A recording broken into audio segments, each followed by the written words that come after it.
Okay.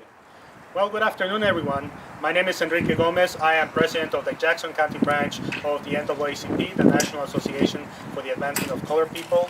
It is the nation's oldest civil rights organization with thousands of branches and hundreds of thousands of members across the country. I'm representing a branch of nearly 100 members here in Jackson County. We wanted to address the press over a few issues and concerns that we have about the primary that took place yesterday. That would be March the 15th of 2016 here in North Carolina, and how things appear to us in the perspective from Jackson County in the far west part of the state. First off, I do want to congratulate every single one of the candidates that won their party's nominations for any number of offices that they were running to. We want to make an appeal, though, to every single one of those candidates to be mindful about civility, to be mindful about stressing issues, not to do ad hominems, not to attack the records unfairly, and to be truthful about the way they represent themselves and represent other candidates.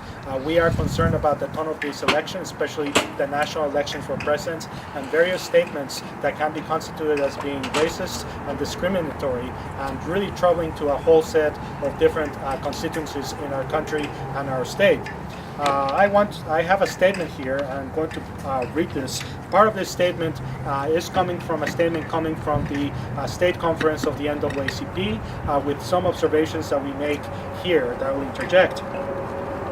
So yesterday, during a condensed early voting period, voters attempting to participate in this year's North Carolina primary election confronted long lines and confusion at the polls. Our county is no different. While early turnout surpassed recent records,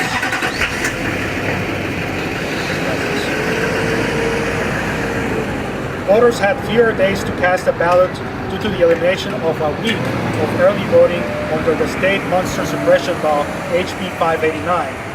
At congested polling sites, voters in Colby precinct, for instance, of this county confronted lines of voters that have never been seen during a primary, and that is going to be of a deep concern.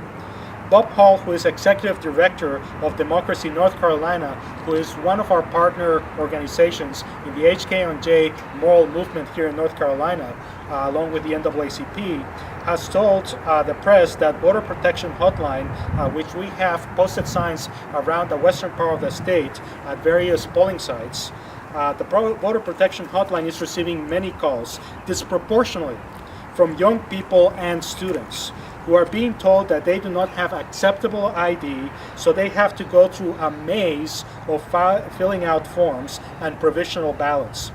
Those ballots run the risk of being challenged and not being counted.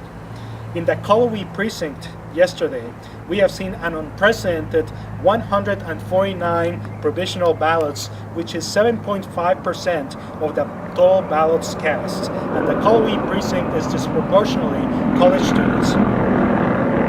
And this seems consistent with stories that we are hearing from around the state this morning in counties with colleges and universities. Last week, the News Observer reported that during early voting, less than 1% of early voters showed up without acceptable ID, but more than half were in counties with college and universities. Under North Carolina law, people who have registered to vote within 90 days of Election Day can use an out-of-state ID to vote, an important provision for students who may attend school away from their home state.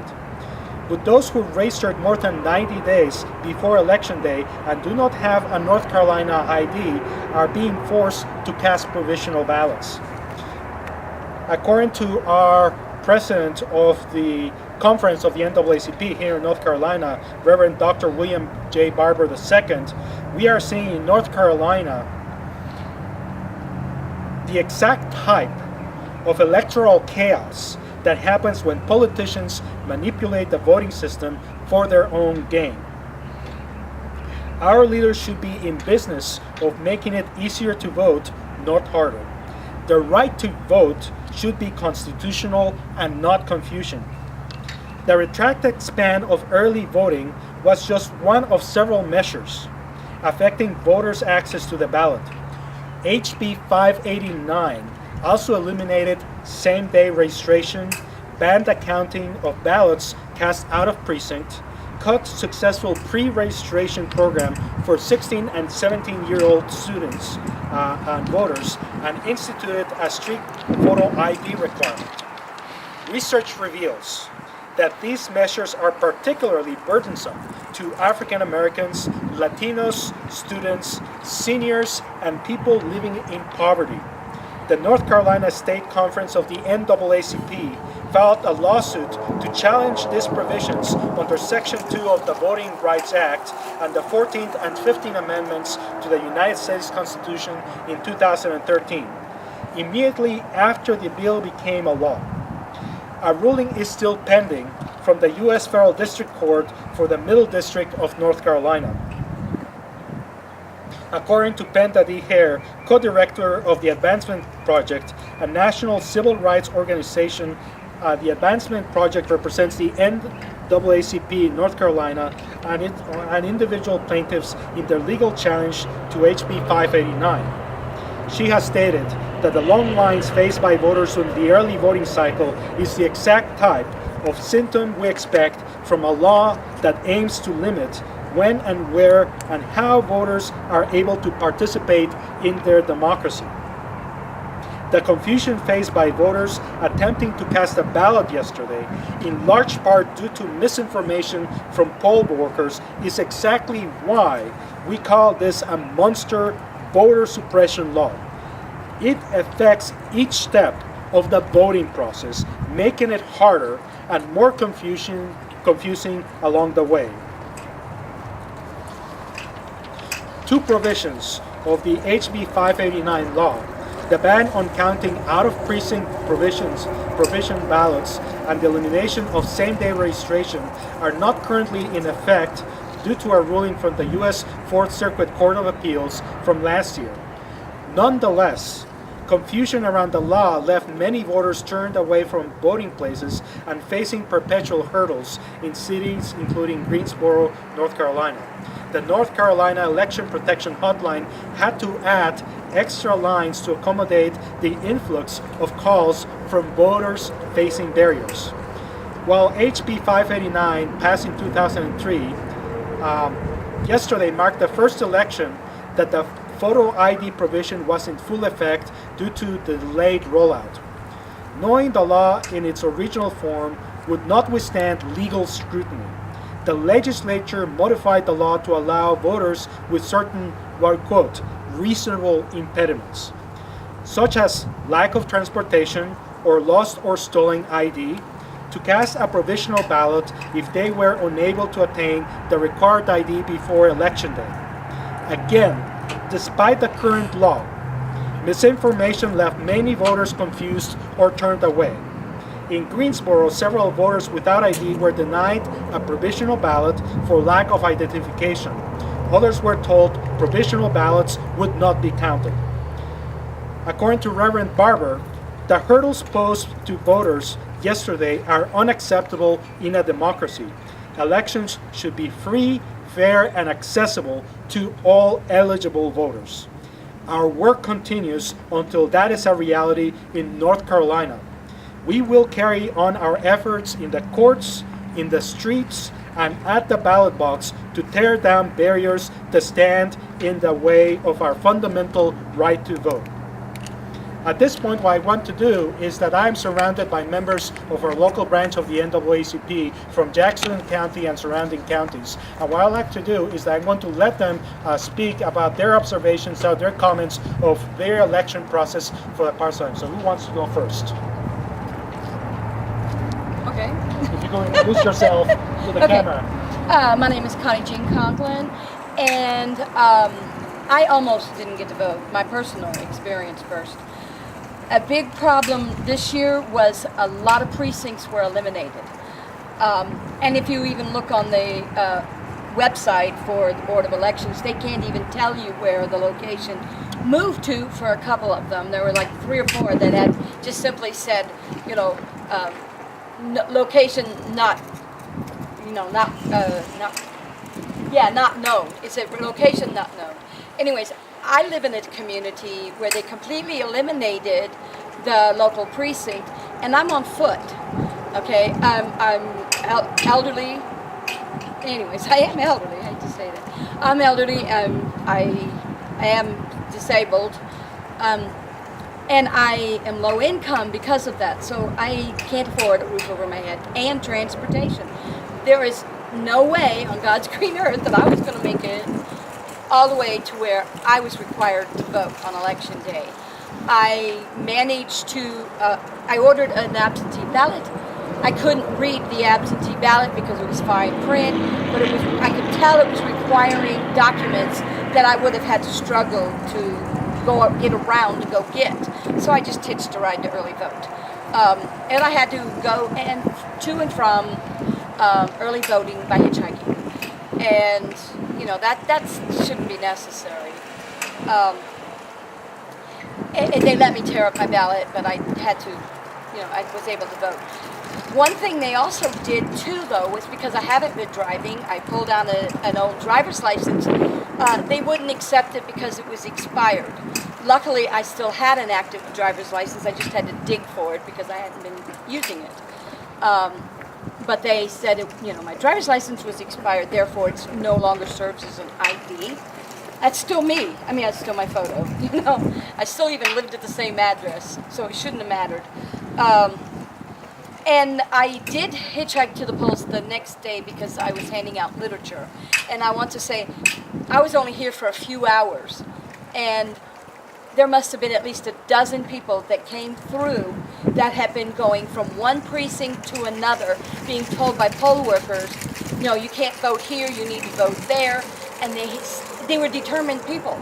Otherwise, because I was meeting them as they through their third or fourth attempt to vote. So, that was like at least a dozen people over just a few hours' time that came through with that situation. So, and I know somebody in Buncombe County who was not allowed to vote unless they voted in every category. They'd only wanted to vote for president, and they were not allowed to cast it without filling in blanks when they had no idea what they were voting for in the other categories. And just, there was a lot of chaos. I don't think there was really long lines. But I think it's because a lot of people gave up. A lot of people just gave up trying to make the effort. It just, it wasn't easy. It wasn't easy to be able to vote.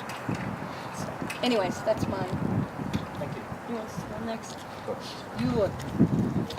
I'm going to be all about education and not voting so much, so I'll be the other bookend. No, the only thing I can say, I had no trouble with early voting. I went in, I was on my way out of town, I went in, I took care of it, I did it, boom, there was nobody else there. But I think the laws that they have passed to make voting so difficult, I think this is unconstitutional. This says that somebody is really playing a game that should not be played. And I'm saying that those guys in Raleigh have done a job on North Carolina that is dreadful, because voting is a right that you have according to the Constitution. But they've made it so difficult. There are people who wouldn't go through what this lady went through. They would simply give up and go back. They've made it so that the students are having a difficulty voting. And they're the ones, but they don't want them to vote. And this is what they're doing. The people, they've made it so that it is so difficult. When you have to go from one place to another, look, you stop. Come on, if you're somebody in your 50s or 60s, you're not going to go through that. So they're making it very difficult, almost impossible for seniors to go vote. I'm just fortunate. But for the seniors and for the young people, the ones who are going to school here, they're making it difficult for them. So I'm saying, why? And of course, there are a lot of answers to the why. I won't go into them now. But what I'm saying is, this has to stop. This has to be changed because they're wrong. It's unconstitutional and it should not be permitted.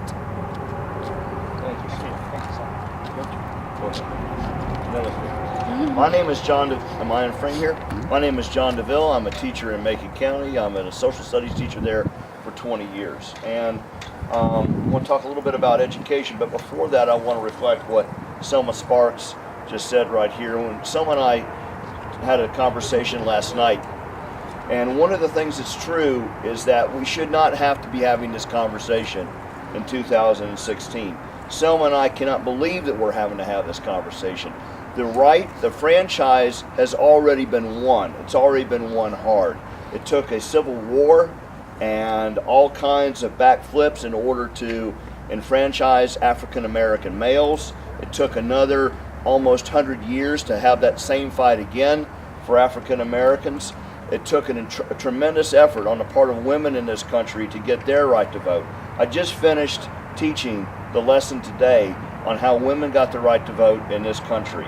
Showed in the film Iron-Jawed Angels, the story of Alice Paul and her sisters going into prison voluntarily just because they were picketing the White House, going into prison in Washington, D.C., going on a hunger strike, being tied down to a chair, having a tube shoved down their throat, being force-fed, being chained up at night, being tortured in order to get the right to vote.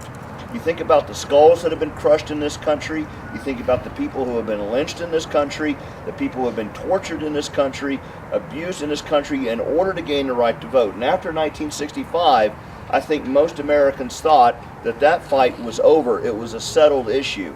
And what we saw happen in 2011 and 2012 in this state is a desire to go back prior to 1965 as if that were some sort of golden era. And for people of color, for women, for young people, for seniors, that was not a golden era. And for some reason, the people who are in control in Jones Street and in the governor's mansion have chosen to go back prior to 1965. I'm also here today as an educator. And I think that there are two fundamental pillars to our democracy. One of that is the right to vote. As Jefferson said in the Declaration of Independence, a democracy only functions if our people who lead us, our people who represent us, are given our consent through our vote. The other pillar, I believe, to our democracy is a quality public education. North Carolina has a long history, a proud history, of being a leader in public education. In our state constitution, which was ratified in 1971, Article 9 guarantees every single child in this state a quality public education. But since 2011, with the changes that we had in Jones Street, that right has been devastated. It has been decimated. It has been dismantled en route to trying to privatize it. Now let me give you some numbers to back that up. First of all, in 2016, we are spending $855 less per pupil on public education in this state than we were prior to the recession. Now what does that mean in a county like Macon's? That means $3.2 million less per year coming from the state. That means dozens and dozens of teacher cuts. That means bulging classes. You talk to teachers across the state, 65% of the teachers in the state, in a survey that was just done by the Hope Street Group, a totally nonpartisan group, 65% of the teachers in the state will tell you they do not have sufficient textbooks. Look at our teacher enrollment in our schools of education, in our four-year schools in this state. We are down over 30% in enrollment, teacher enrollment for future teachers in this state. Right across the road over here in Cullowhee, North Carolina, Western Carolina University, the university that was founded to create teachers, to create principals. The cohort that is currently enrolled there to become principals is the last cohort. When this cohort graduates, the principals program at Western Carolina will shut its doors. Why is that? That's because there's no more interest in this area, not sufficient interest in this area to become a principal, because we compensate our principals in this state so poorly. Since 2008, only 5 states in this country have done worse for public education than North Carolina. We're around 46 in per pupil spending in this state. We are resegregating with charter schools and with vouchers. North Carolina was one of the leaders in the country in integration efforts in the early 70s. Charlotte-Mecklenburg school system was the model for the country in integration. Just last week, I toured 3 schools in Charlotte, 3 separate schools. The only white faces I saw in those schools were those of the teachers and the administrators. All the children there were African American or Hispanic.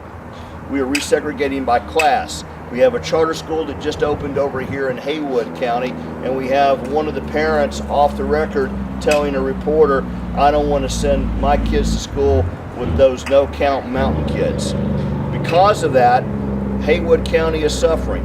They're suffering tremendously. They're going to have to close one of their elementary schools. They are $2.5 million over budget right now. So not only are they going to have to close one of their elementary schools, they're cutting their vocational program in half. They are cutting their band, they're cutting music, they're cutting chorus, they're cutting their athletic programs. They're, one cut after another.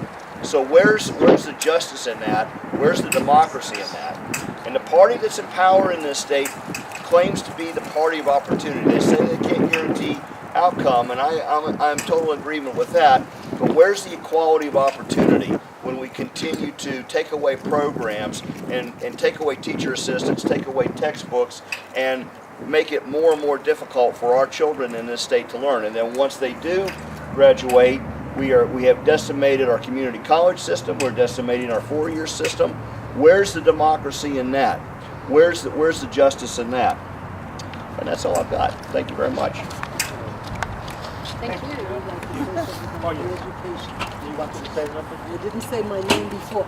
I am Selma Sparks, and I did some volunteer teaching in the middle school in Franklin. And this is when I found out these boys didn't have textbooks. And I couldn't imagine, why don't they have textbooks? And I was told there wasn't enough money to get them textbooks. They couldn't take the textbooks home. And the children that I worked with teaching reading to, I said, they can't learn history if they can't take the book home and read it and study it. And the teacher simply said, one teacher had gone and bought books, and she was trying to make copies. They only allowed her a certain number of copies to use to give to her children. I tell you, this brother is so right. What they're doing to the school children is denying them the education that we say they're entitled to. This is what's happening, and it's a shame. And they had no classroom assistants. I did that a couple of times with other social studies teachers. And this is amazing. This says these children aren't able to learn. Number one, you have a classroom that is overflowing. You can't teach 40 children, 37, 38 children in a room. You can't do it because you have ones who need to hear this, you cannot do this. But this is what they're doing. And these teachers have no help. It's really much too much, and people have to get together and stop it. Yep. Only the people can get together and change this. If you don't like, you change it. Otherwise, your children, this next generation, will be in serious trouble. Children are our future. Yeah, I'm Dan Cole. I also teach in Macon County. I'm also a member of NAACP. One of the things I do want to say specifically about this whole voting suppression campaign that has come out of Raleigh, it's happening across the country. It's been brought to us from an out-of-state organization, ALEC, and it's a cookie-cutter thing, yes, meant to deny the vote. People have bled and died to get the vote, and that the General Assembly, as soon as they were legally able, as soon as the Supreme Court allowed them to, they went with the voter suppression legislation, and that's unconscionable. It's immoral, and it's just plain wrong. The examples of voter fraud are minuscule, but now we're seeing so many people, I think the number was something like 5%, of folks who weren't able to vote. The other issue that I want to talk about, which directly leads into this, is the fact of gerrymandering. Gerrymandering made this whole situation possible. And gerrymandering is fraud. It's stealing our votes. Everybody should have an equal vote. Well, the deal with gerrymandering is every 10 years there is the census, and based on that census, one of the parties makes a decision of how to redistrict, and that should not be a partisan decision. I cannot speak as for the NAACP, but certainly my personal belief is we need to have non-partisan redistricting, because politicians should not be choosing who their voters are. The voters should be choosing their politicians. So sorry for the interruption, but no, the state is definitely headed in the wrong direction. I believe the state is 51st. I think we're only ahead of Guam and I believe it's Puerto Rico in terms of average salary for principals. So apparently to the folks in Raleigh, teachers aren't important, teacher assistants aren't important, students aren't important, and principals aren't important.